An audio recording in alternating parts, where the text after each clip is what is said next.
बखान बखान के राम जी पा रहे सबरी मैया के।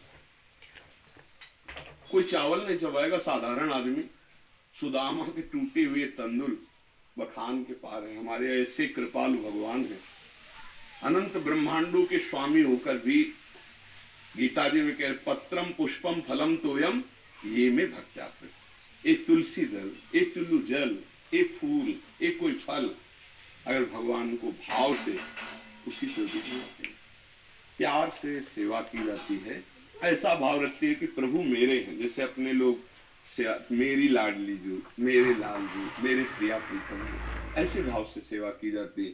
तो इस भाव को हमें कहीं पढ़ने की जरूरत नहीं है। हम अपने बेटे को कैसे पढ़ाते हैं, अपने पति को कैसे सेवा करते हैं, ऐसे जैसे हम अपने प्रियजनों को पवाते हैं, ऐसे हम प्रभु को भोग लगाएं, ऐसे हम प्रभु को दुला। अपने बेटे को कैसे सजाते हैं, नहला दिया, कपड़े पहनाए, सब। कोई फल की आकांक्षा होती क्या? तो फिर प्रभु से तत्काल आप फल की क्यों चाह करते हैं? फल तो मिलेगा ही।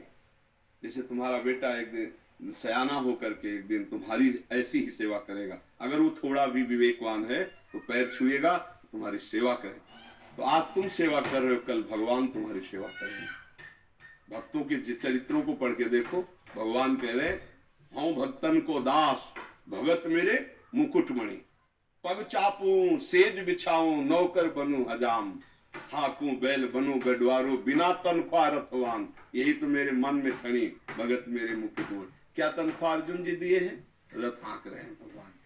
आप सोचो, संधि दूत बनकर जा रहे हैं, अखिल कोटि ब्रह्मांडों के स्वामी भगवान। जो आप सेवा करना उससे बढ़कर आपकी सेवा करेंगे, और वही कर रहे हैं। अभी समझ में नहीं आ रहा ज्ञान के कारण, तो हमें लगता क्या दे दिया भगवान ने, ये मानो दे दिया, तुम्हें बुद्धिवान बनाया, तुम्हें नेत्रवान बना। थोड़ी देर के लिए आंख बंद करके देखो, अगर सदा के लिए बंद हो जाए तो कैसा लगेगा?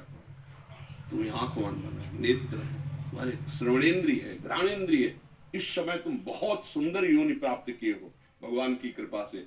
अब आप भजन करके, इतना भजन करके कि संसार का जो बंधन है पाप पुण्य का, दोनों काट के मुक्त हो सकते हैं। पर हम लोग मुक्त होने की जगह और फंसने वाले कार्य करते रहते हैं। इसीलिए हमारा भगवान के भजन में और सेवा में मन नहीं लगता। टीवी देखने में मन लग जाएगा नहीं? हम तो बड़ा आश्चर्य मानते हैं कि 50 रुपया दे के भीड़ में लाइन में खड़े होकर, तो उसमें जाके फिल्म में 2-2.5 घंटे एकाग्र तपस्या, मन नहीं भटकेगा, एकदम आनंद। और जानते हैं कि झूठा चल रहा है, गजब की बात है। संसार में झूठी बात देखने के लिए कष्ट सहकर पैसा लगाकर 2.5 घंटे समय, और उसमें मन न लगा हो तो मैं बताना, एकदम मन लग जाएगा, कभी मन भागेगा नहीं। नहीं, तुम्हारी रुचि के अनुकूल केवल फिल्म लगी हो, फिर क्या कहना है, मतलब परमानंद में डूब जाओगे। और जब भगवान सत्य है और उनका भजन करने बैठो, तो वहां 2.5 घंटे 2.5 मिनट भी सही ढंग से भजन नहीं हो पाएगा, मन भाग पड़ेगा, तो है कुछ गड़बड़ी है। इसका मतलब ये माया मुझे सत्य से हटाना चाहती है, इसीलिए इससे लड़ना पड़ेगा। हम प्रभु का नाम जपेंगे, प्रभु के गुण गाएंगे, जबरदस्ती प्रभु की सेवा में रहेंगे, और हर कर्म प्रभु को समर्पित करेंगे, माया पर विजय प्राप्त कर लेंगे।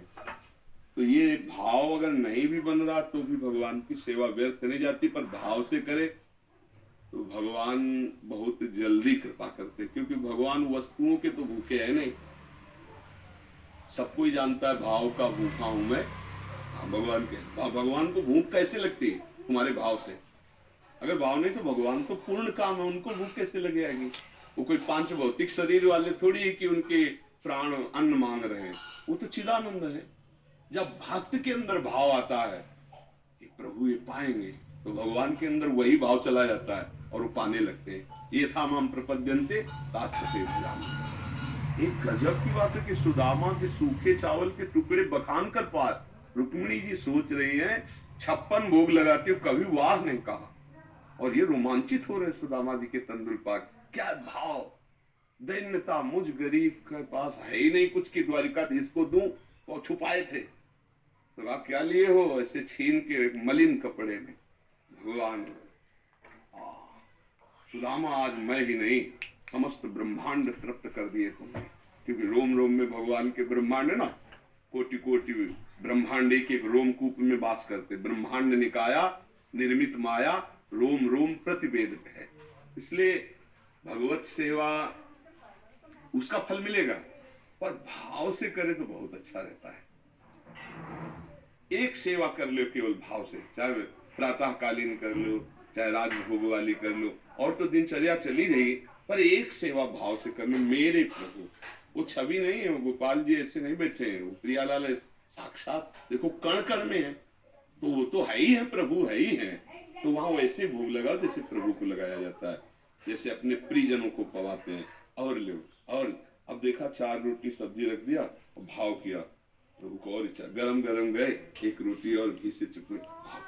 जैसे कोई रिश्तेदार आवे, प्रियजन आवे, तो कैसे हम पवाते हैं? तो भगवान के लिए चिरौरी रख दिया है, कटोरी में पानी रख दिया, और आप हलवा और चाय लेकर काफी लेकर जा रहे हैं आप। तो भगवान या गरीब आदमी थोड़ी भी तुम्हारी चिरौरी की जरूरत थी। हाँ, अनंत ब्रह्मांडों के स्वामी। गांव में जानते हो, दुकान में जाए तो कहे नारियल दो, कपड़ा दे दो, सुपारी दे दो, तो बोले भगवान वाली ना, बोले हाँ। तो जो कतरने वाले खाने वाले नहीं लेते हैं, वो अगर अलग रखा जाता है, वो भगवान की सुपारी होती है।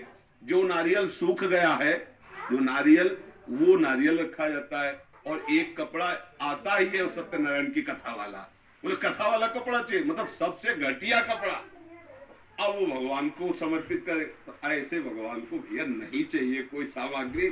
उनके नारियल के देखो बगीचे वो प्रकट किए हुए हैं, उनके पास कुछ कमी है? अनंत ब्रह्मांड उन्हीं के द्वारा। तो हाँ, अगर थोड़ी भी वस्तु भाव में भर करके, तो वो भगवान स्वीकार कर लेते हैं। तो ऐसी सेवा में विशेष लाभ नहीं मिलता कि भगवान के लिए कम पैसे वाली ऐसी निकृष्ट वस्तु, और अपने लिए अगर वही कहा जाए कि आप ये सुपारी, आप ये वस्तु का प्रयोग करेंगे। दुकान वाला अलग रखता है, गाँव की बात हम कह रहे हैं, क्योंकि उस समय गाँव एक लालटून होता है, सत्यनारायण की कथा के लिए होता है। जो सूखा नारियल होता है सत्यनारायण की कथा के लिए होता है। जो अंदर से खोखली सुपारी होती है सत्यनारायण के लिए। हमें लगता है ऐसी पूजा तो करनी ही नहीं चाहिए। एक बार 24 घंटे में अगर आप कर सकते हो तो भाव से कर लो। जो भी तुम्हारे पास रूखा, आज तक हम देखा है भक्त चरित्रों में, एक बाजरे की रोटी लेकर रोते हुए पवाया तो भगवान पाए, धन्ना जा भगवान पाए। तो हमें लगता है अगर भाव से 2 रोटी और सब्जी, कुछ भी ऐसे नमक ही रख दो, हमारे प्रभु इतने कृपालु। अगर भाव है वास्तविक आपके पास नहीं, तो आप नमक रोटी रख के ऐसे कर दोगे, अखिल कोटि ब्रह्मांड नायक प्रसन्न हो जाएंगे। भाव भगवान देखते हैं।